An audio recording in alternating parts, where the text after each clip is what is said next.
Assalamualaikum warahmatullahi wabarakatuh. Kali ini di Mani Channel kita ikutin kegiatan Mani. Kita mengaji di Al-Kamaliyah di Mekarwangi dengan Ustadz Taufik Rahman. Ikutin ya kawan-kawan, kita mengaji bareng-bareng ya.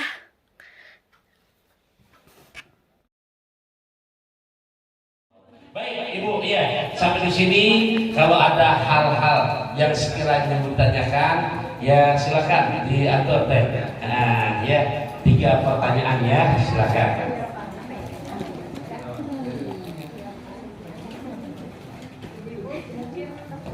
Ada yang mau bertanya silakan.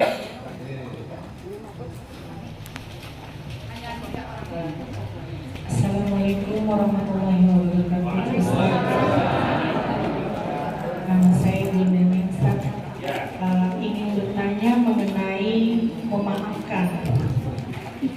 Jika seseorang mempunyai salah sama orang lain, kemudian adapun dia tidak merasa bersalah ataupun salah, lalu dia beranikan diri untuk meminta maaf, sampai meminta maaf dengan memohon dan meminta ridhonya agar orang tersebut memaafkannya.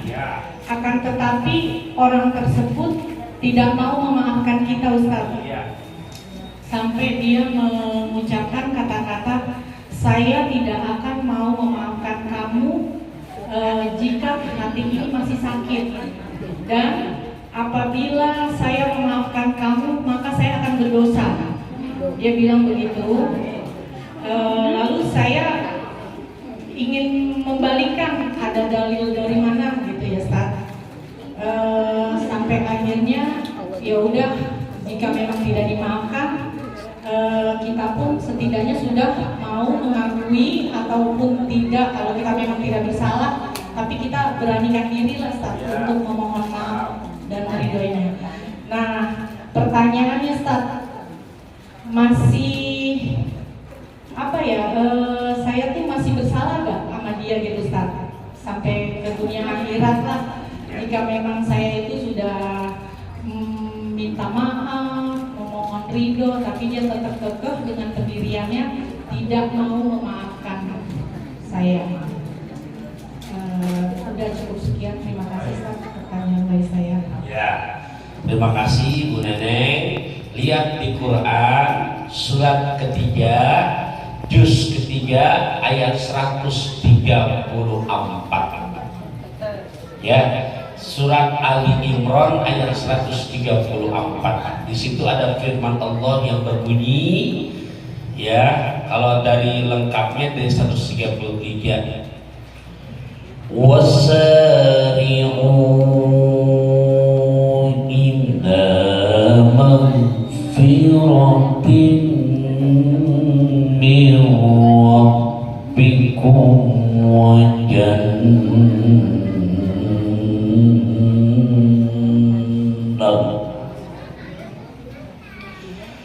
wa jannatin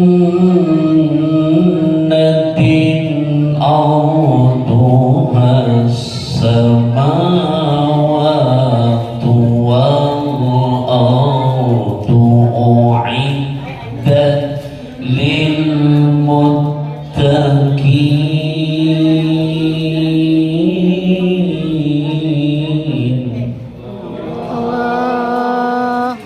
alladzina yunfikuna fis sarra'i wad-dharra'i wal kadhimina al-ghaiz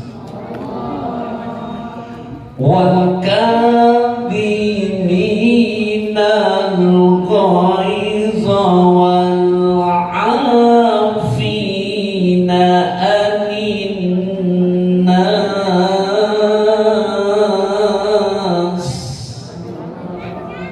Surat apa Bu? Ayat berapa?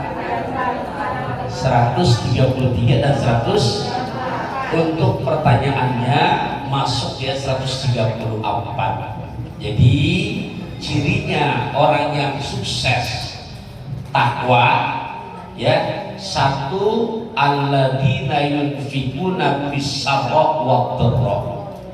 Alladzina, orang-orang yang yunfikuna, mereka gemar berinfak, bis-sarra, dalam kondisi lapang, nyaman. Kemarin sebelum moneter, nyaman, lancar urusan, dia gemar berinfak. Wad-dharra, diuji dengan corona.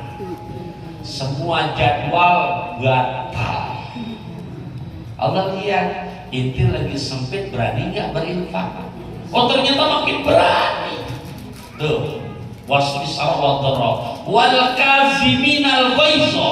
Ketiga, dia bisa menahan emosinya, nggak emosian, bahkan nggak dendaman. Wal afina 'anil nas. Keempat, dan mau memaafkan saudaranya. Jadi para bunda sholihat, termasuk juga buat kita nih yang laki-laki, Mas Budi, di saat kita punya salah, lantas kita punya jiwa besar menghadap ke yang bersangkutan, dan kita udah minta maaf secara langsung, tapi dia membalas, maafkan untukku kepadamu, tidak ada maaf lagi untukku. Ya, kata-kata begitu, tidak ada maaf bagimu. Maka melihat kepada Nasrullah surat Ali Imran, maka yang minta maaf udah termasuk oleh Allah dimaafkan. Tapi yang bersangkutan apabila sifatnya bukan utang, bukan warisan, maka dia seperti yang ditanyakan sudah termasuk kategori pendendam. Itu penyakit hati. Ya, kecuali memang minta maafnya, mohon maaf, maafin ya, utang saya kan ke kamu 1 miliar. Contoh, gitu, maafin ya, saya nggak bisa bayar, itu nggak bisa. Iya, ya, jadi harus diselesaikan sampai ada kata-kata, oke, yang 1 miliar saya ridho, nggak apa-apa nggak bayar, baru dimaafin. Tapi kalau urusan utang, warisan, kalau belum yang bersangkutan memaafkan dengan jelas, ya udah, saya maafkan kelalaian kamu kemarin, tapi tolong sekarang punya tiket baik, lunas utang kamu, selesaikan.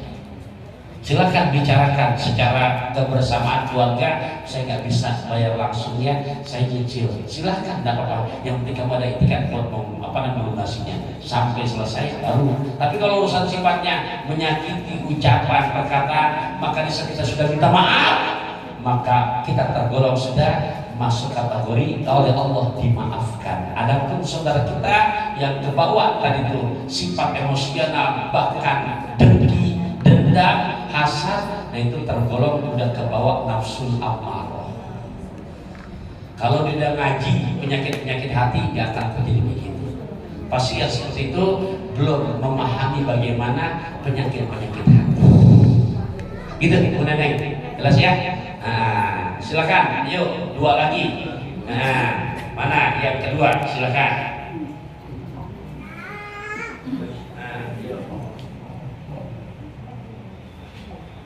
Assalamualaikum warahmatullahi taala wabarakatuh. Saya nama Minah Mulia dari Tajur. Saya akan menanyakan tentang wakaf ya. Ada seseorang wakaf tanah 40 meter kepada seseorang. Terus dibikin majelis taklim. Terus dia tadinya mau merubah itu wakaf menjadi hibah, tetapi dia tidak bisa.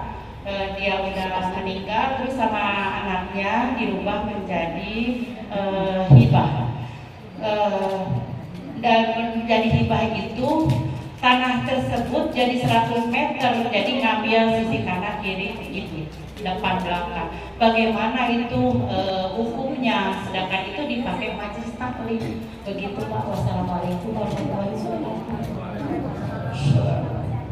Ya, Ibu, yang namanya wakaf itu masuk kepada kategori hadis Nabi, idza matta ibnu adama in qata'a amaluhu illa min salasin. Apabila wafat anak cucu Adam, maka putuslah semua amal perbuatan ibadahnya kecuali 3 hal, termasuk yang pertama shadaqatin jariyah. Jadi wakaf ini termasuk kategori ini. Ya, maka kalau memang yang bersangkutan ijab kabulnya wakaf sampai hari kiamat pun, selama yang bersangkutan belum merubah ijab kabulnya, tidak boleh untuk disalahgunakan. Kenapa? Karena konsekuensinya kalau wakaf, satu, nggak bisa dijual.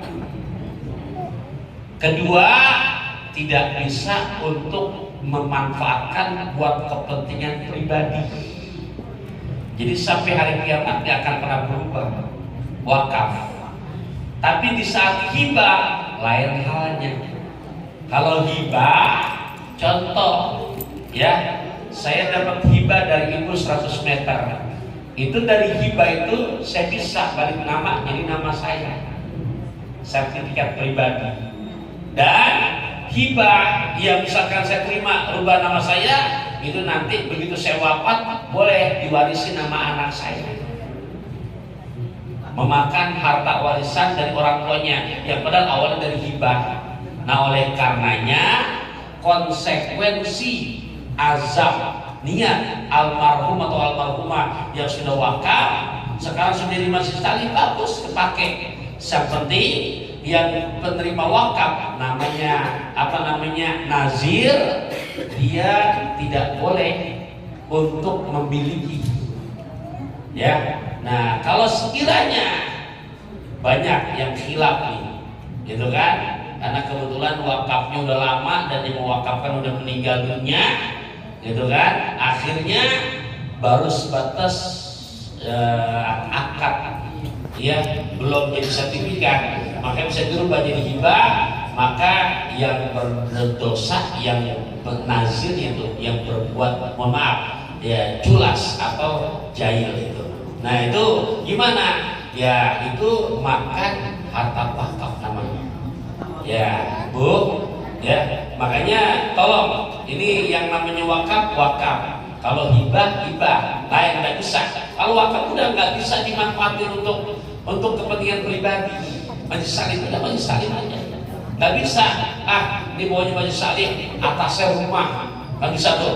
Ya, karena di atasnya juga tingkat dengan rumah. Udah.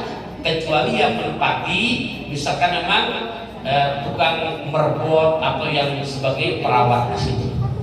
Gitu ya. Nah itu bicara wakaf. Nah kalau misalkan terjadi hal-hal yang tidak diinginkan, makan ini ya makan atau wakaf masuk kepada yang tadi ini nomor 4. Gitu Mi. Ya sama-sama ya. Nah, yuk satu lagi. Dia di belakang itu.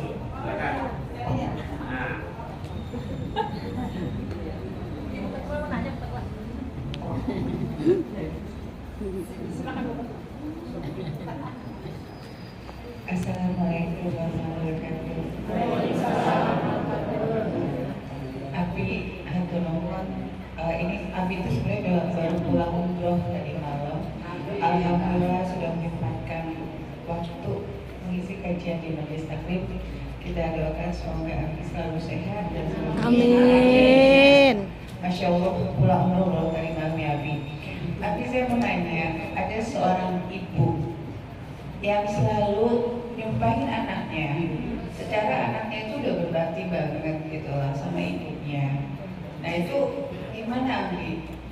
Kalau seorang ibu kerjaannya nyumpahin terus anak kandungnya atau anak angkatnya gitu kan, tapi anak itu diem aja nggak pernah melakukan sesuatu gitu loh Abi. Terus tiba-tiba seorang anak tersebut menyetok ularannya, itu gimana ya Abi menurut agama Islam? Ya.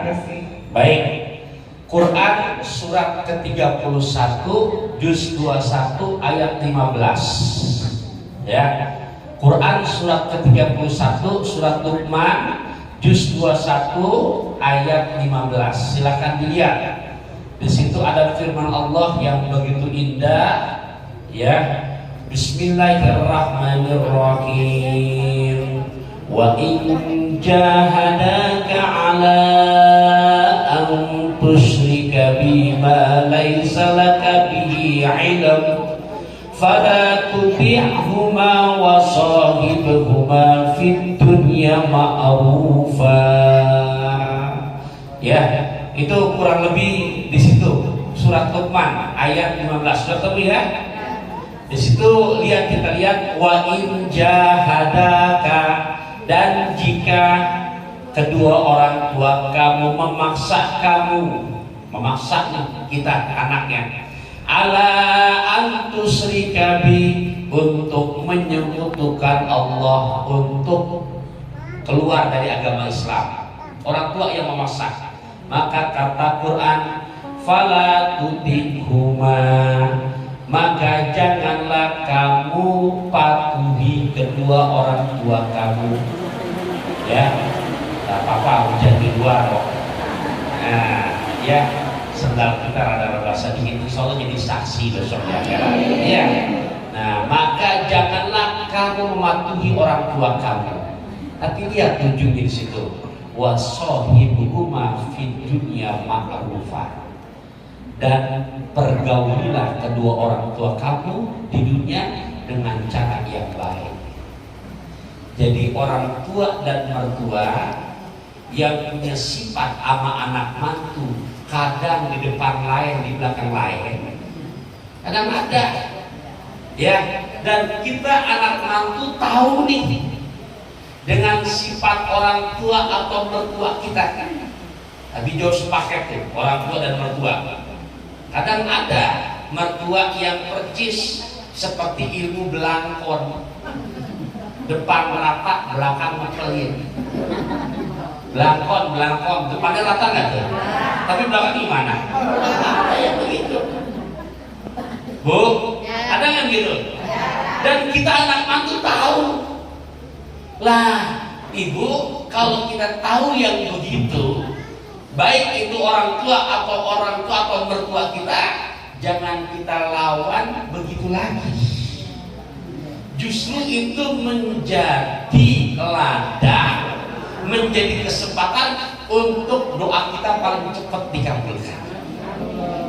Sampai tadi disinggung, gimana urusan bulanannya? Itu kata Quran wasohibuma fid dunya ma'rufa, pergauli. Padahal ini orang Kristen loh orang tuanya, makanya memaksa anaknya supaya jangan Islam. Sekalipun orang tuanya beda akidah, urusan bulanannya nggak boleh di-stop. Bu, kita tahu nih sebagai anak, kita disumpahin dengan ucapan sumpah serapah. Kita dikata-katain nih di belakang kita begini-gini, kita tahu. Tolong, urusan kita cuma berbuat baik sama orang tua. Urusan dia begitu, kita jangan ikut campur. Ya, intinya kebutuhan logistik nggak boleh pernah berhenti. Dan di saat kita anak mantu yang menemukan orang tua atau mertua yang begitu, bersyukur, karena itulah yang menyebabkan pupuk di mana-mana wangi apa enggak wangi? Pupuk wangi lah, kotoran mana ada yang wangi? Pupuk. Tapi di saat tanah ditaruh ke pupuk dengan pupuk yang bagus, yang pupuk inilah itulah, itu tanah jadi bagus apa gembur? Bagus apa subur? Itu pupuk dalam doa kita. Dengan menemukan yang begitu, saya malah kalau jadi anak mantu nemuin orang ketemu gitu, saya malah girang. Beneran Bu. Satu, saya di hati saya, Gusti Allah boten sare. Iya Bu, la sinatun wala naum, kan gitu. Allah nggak pernah ngantuk, nggak pernah tidur. Dan kesempatan yang beginilah yang tadinya doa musimnya Allah ijabah 5 tahun, tapi dengan sebab begitu kita lawan dengan kebaikan. Jangan Taufiqur Rahman 5 tahun kelamaan, aku percepat jadi cuma setahun. Tuh pupuk di dalam kita berdoa, mempersegar, mempersubur tanah, tumbuhan yang segar. Tapi dengan tahun kita lawan dengan akal gitu, nggak akan ketukar. Kalau kita sebagai anak mantu kan kadang-kadang ada mertua karena memang perlunya sama mantu yang sono, lantas mantu yang baik ini nggak pernah kelihatan. Iya, yang disebutkan yang outdoor. Kita mantu tahu, jangan kita udah mulai besok cukup bulanan ya. Tadi saya bilang Gusti Allah potong sare. Nggih? Kenapa jadi luar Jawa ini? Iya, gitu. Tolong jangan di stop. Itu media untuk mempercepat hajat-hajat kita Allah kabulkan. Amin. Ya, ini manusia tuh misalkan ngomongin yang ngomong kebaikannya padahal yang baik dia udah ngomongin nggak bakal ketukar, Allah tahu kok.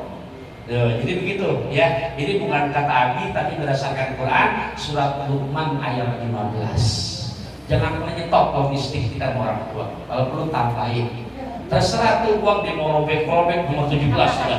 Terserah tuh yang ngomongin ini pada yang ngasih mantu yang A tapi disebutin mantu cek di hari. Nggak akan tukar kan ketahuan mana yang berekaman belangsak nggak akan ditukar. Begitu Bu. Itu jelas ya. Nah, gimana? Belajar dia jelas? Alhamdulillah. Baik, ibu udah pada kepikiran jemurannya belum sempat diangkat nih. Ya, kita sampai sini dulu kita ngaji ya. Insya Allah bulan depan kita penutupan. Jadi kita ngaji hari Rabu aja ya.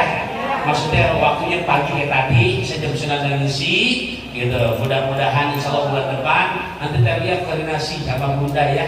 Biar jadwal segera dijadwalkan. Lebih kurangnya mohon maaf. Insya Allah kita ketemu lagi di tawakufan bulan depan. Bu, amalin ya yang dibahas hari ini. Ini bulan Rajab, mudah-mudahan Allah pertemukan kita Sya'ban dan bertemu juga dengan bulan suci Ramadan. Kita baca Fatihah, kita minta pada Allah untuk Mas Budi dan Bu Hajalia. Ya Allah, bersama keluarga Allah pelihara kesehatan jasmani rohaninya. Juga untuk keluarga beliau Allah berikan di dalamnya penuh sakinah, mawaddah, marhamah, dijauhkan musibah, malapetaka dan fitnah. Amin. Yang sakit diangkat penyakitnya. Juga kita yang berada di naungan bendera Yayasan Al-Kamaliyah juga betul-betul Allah curahkan apa-apa yang kita hajatkan dan minta pada Allah. Ala haziniyah wa ala kulli niyatin sholihah wa ila hadatin Nabi Mustafa. Al-Fatihah. Bismillahirrahmanirrahim. Alhamdulillahi rabbil alamin arrahmanir rahim maliki yaumiddin iyyaka na'budu wa iyyaka nasta'in ihdinas siratal mustaqim siratal ladzina an'amta 'alaihim ghairil maghdubi 'alaihim waladdallin. Rabbighfir lana wa liwalidina amin. Allahumma shalli ala sayyidina Muhammadin wa ala ali sayyidina Muhammad. Allahumma maghfiratuka awsa'u min dunubina wa rahmatuka arja indana min a'malina. Allahumma dzakirna minhuma nasina wa 'allimna minhuma jahilna bi rahmatika ya arhamar rahimin. Allahumma barik lana fi Rajab wa Sya'ban. Berikan keberkahan kepada kami di bulan Rajab dan bulan Sya'ban. Wa balighna Ramadana. Sampaikan umur kami dalam keadaan sehat, afiat dan taat, murah rezeki, bisa berjumpa lagi dengan bulan suci Ramadan. Wa balighna Ramadana wa hasil maqasidana. Dan apa rencana azab kami berikan ya Allah terkabul tentunya dengan mendapatkan ridho-Mu. Rabbana atina fid dunya hasanah wa fil akhirati hasanah wa qina adzabannar. Wassallallahu ala sayyidina Muhammadin walhamdulillahi rabbil alamin. Assalamualaikum warahmatullahi wabarakatuh.